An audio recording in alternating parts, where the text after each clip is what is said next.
अस्सलाम वालेकुम जी मेरे फ्रेंड्स, एक नवी वीडियो के नाल तुहाडा अब्दुल रहमान तुहाडी खिदमत दे विच दोबारा पेश। तो जैसा कि दोस्तों पता तुहानू कि अज 3 जुलाई तो 3 जुलाई साडे फोक सिंगर आलम लोहार की अज बरसी है और आलम लोहार 3 जुलाई नू इस दुनिया तो रुखसत होए। तो जैसा कि आलम लोहार वो शख्सियत है जिन्हों जब तक वो जिंदा रहे लोग उन्होंने नाल उंज ही मुहब्बत करते रहे, और जदों दुनिया तो गए तो लोग अज भी उन्होंने नाल उस तरीके नाल मुहब्बत करते हैं। अज असी आलम लोहार साहब के मुतलक पिछलियां काफ़ी वीडियो तुहानू मालूमात देंदे रहे हैं, लेकिन उन्होंने इब्तदाई जिंदगी तो लैके मौत तक के सफ़र का मुख्तसर हवाला देंगे और उन्होंने बेटियां दे नाल कुछ अपील करांगे। तो लिहाजा तुसी वीडियो के नाल जुड़िया रहना। इस वीडियो नू अज लाजमी आखिर तक वेखना है। तो उम्मीद है मेरी ये वीडियो तुहानू काफ़ी पसंद आएगी, और जिन्होंने दोस्तों ने अजे तक मेरे चैनल को सबसक्राइब नहीं किया उन्होंने रिक्वेस्ट है कि इस तरह दी मज़ीद वीडियो वेखण की खातर मेरे चैनल को जरूर सबसक्राइब करो, नाल दिते गए बैल आइकॉन के बटन को जरूर दबाओ ताकि इस तरह दी वीडियो मिलते रहें। आलम लोहार साहब 1 मार्च 1940 के आज कोच पिंड लाले मूसे के उत्थे पैदा होए। इन्हां दे वालिद का नाम सी जमाल लोहार और वो लोहारां दा काम करते सी, और वालदा का नाम सी हुसैन बीबी। तो जदों उन्होंने जन्म लिया और उस तो बाद इन्होंने इब्तदाई उम्र अयाम जिंदगी के उत्थे ही गुजारे, लेकिन गुलूकारी का शौक जड़ा सी, या समझो कि जिन्ना भी प्यार मुहब्बत सी इन्हां दा गुलूकारी दे नाल वो बचपन तो इन्हां दा ज़ाहिर होना शुरू हो गया, जिहड़ा कि इन्हां दे वालिद साहब नूं बहुत बुरा महसूस होया।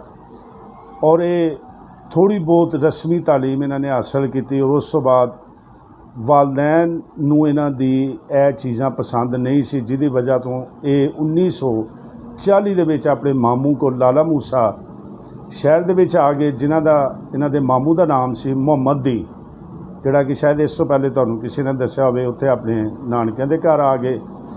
उत्थे इन्होंने आस्ता आस्ता अपने शौक मुख्तलिफ पिंडां डेरियां जाके बह के ते अपना शौक पूरा करदियां वधदे रहे, और फिर आस्ता आस्ता थिएटरां की दुनिया पहुँचे, मुख्तलिफ उस्तादां कोल गए, तो फिर टुर के इस तरीके नाल अपना ये काम चलाते रहे।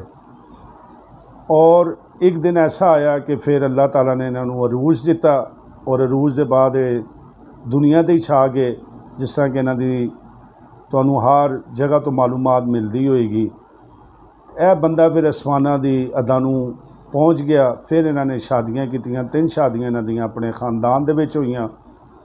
चौथी शादी इन्होंने स्टेज दे उत्ते जिहड़ी इन्हां दे नाल थिएटरां दे विच परफॉर्म करदे सी उन्हां दे नाल कीती। आलम लोहार साहब कल्ले सी, इन्हां दी ना कोई हमशीरा सी ते ना इन्हां दा कोई भरा सी, जिहदा कि अक्सर गाणियां दे विच भी इन्हां दा जिक्र तुसीं सुनदे रहे होवोगे। और आखिर ते जनाब आलम लोहार साहब फिर फोर्ट अब्बास एक मेला करन गए, और मेला करके वापस आ रहे सी। इन्हां दे नाल इन्हां दा एक शागिर्द बशीर लोहार, जिन्हों के 2 बशीर लोहार ने, एक बशीर लोहार मंडियाले तेगे वाला जिहड़ा इन्हां दा असल शागिर्द है, तो दूसरा शागिर्द जिहड़े अजकल जिंदा भी ने और यूके दे विच ने, उन्होंने बशीर लोहार चिनोटिया कहा जाता है। वो इन्हां दे नाल सी, पिछों गड्डी वो चलाते आ रहे सी, और आलम साहब जिहड़े सी पिछली सीट ते मौजूद सी। तो जदों अद्धा सफ़र कट के आए तो उस तो बाद आलम साहब ने उन्होंने पिछली सीट ते करता, और आप जिहड़ा वो ड्राइविंग करन लग गए। और जदों मांगा मंडी के करीब पहुँचे तो शामके पट्टियां पिंड के नज़दीक पहुँचे, उत्थे इन्हां दी कार की टक्कर हुई। 76 मॉडल कार लाल रंग की दे विच मौजूद सन, और मौके ते जां बाक हो गए। इन्हां दी मुख्तसर जिंदगी का किस्सा है। अगर इन्हां दी पूरी जिंदगी का किस्सा सुनाइए तो ये वास्ते सानू बहुत ज़्यादा वक्त चाहिए। तो फिर आलम साहब मिर्ज़ा सस्सी साहिबां सब कुछ गाते रहे, लेकिन एक चीज़ तुसी नोट करके वेखना, भरा और औलाद इन्हां दे जिक्र दे अक्सर उन्हां दी हर दास्तान दे विच, हर गाने दे विच या उन्हां दे भरावां दा जिक्र जरूर किया, या अपनी बेटियां का जिक्र जरूर किया। तो आखिर फिर वो एक्सीडेंट तो बाद इस दुनिया तो रुखसत हो गए, और अज उन्हां दी ਤੁਰਬਤ ਮੁਬਾਰਕ ਜਿਹੜੀ ਹੈ ਲਾਲਾ ਮੂਸਾ ਦੇ ਵਿੱਚ ਮੌਜੂਦ ਹੈ। ਤੇ ਇਹ ਵਾਕਿਆਤ, ਇਹ ਉਹਨਾਂ ਦੀ ਜ਼ਿੰਦਗੀ ਤੇ ਅਕਸਰ ਤੁਸੀਂ YouTube ਤੇ ਸਰਚ ਕਰਕੇ ਵੇਖੀ ਵੀ ਹੋਏਗੀ, ਦੋਸਤਾਂ ਨੇ ਦੱਸੀ ਵੀ ਹੋਏਗੀ। ਲੇਕਿਨ ਇੱਕ ਜ਼ਿਕਰ ਅੱਜ ਜਿਹੜਾ ਮੈਂ ਆਪਣੀ ਇਸ ਵੀਡੀਓ 'ਚ ਕਰਨ ਲੱਗਾ, ਉਹ ਅਪੀਲ ਮੈਂ ਉਹਨਾਂ ਦੇ ਬੇਟਿਆਂ ਦੇ ਨਾਲ ਕਰਨ ਲੱਗੇ, ਕਿਉਂਕਿ ਉਹਨਾਂ ਦੇ ਮਾਸ਼ਾਅੱਲਾ 8 ਬੇਟੇ ਨੇ ਔਰ ਸਾਰੇ ਸਾਹਿਬ हैसियत ने इस टाइम अच्छे ममालिक दे विच मौजूद ने। और उन्होंने ख्वाहिश भी यही सी कि कोई बेटा भी मेरा जड़ा ना मेरी इस फील्ड ना आवे, क्यों कि वो भी चाहते सी कि मेरे बच्चे अच्छी तालीम हासिल करन, अच्छे अहुदियां ते रहन, अच्छे मुल्कां दे विच रहन। ते ऐ जिंदगी जिहड़ी मेरी सफ़रां दे विच जिंदगी है, इस तरह की जिंदगी वो ना गुजारन। लेकिन ताई अफसोस है कि अज दुनिया आलम साहब दी फैन है, उन्होंने कई लखां दे विच उन्होंने शागिर्द ने जिन्हें उन्होंने नहीं भी वेख्या, उन्होंने अपना रूहानी उस्ताद भी समझते हैं। लेकिन दुख वाली गल यह है कि उन्होंने अज दिन तक किसी बेटे ने भी उन्होंने बरसी नहीं मनाई। ठीक है, सिवाय एक आरफ लोहार वाहद उन्होंने बेटा है जिन्हें हक अदा किया अपने वालिद का। हर जगह ते हर शो दे विच, हर प्रोग्राम दे विच अज भी वो अपने वालिद का नाम लैके आपदीदा भी हो जाते हैं। मैं बड़ी कदर भी करना उन्होंने इस गल की। लेकिन बाकी बेटियां अगे रिक्वेस्ट है कि बराए मेहरबानी तुसी कुछ ना करो, लेकिन कम अज़ कम साल दे विच एक दफ़ा अपने वालिद की, क्योंकि अज उन्होंने पूरे 50 साल दुनिया तो ज्ञान हो चुके हैं।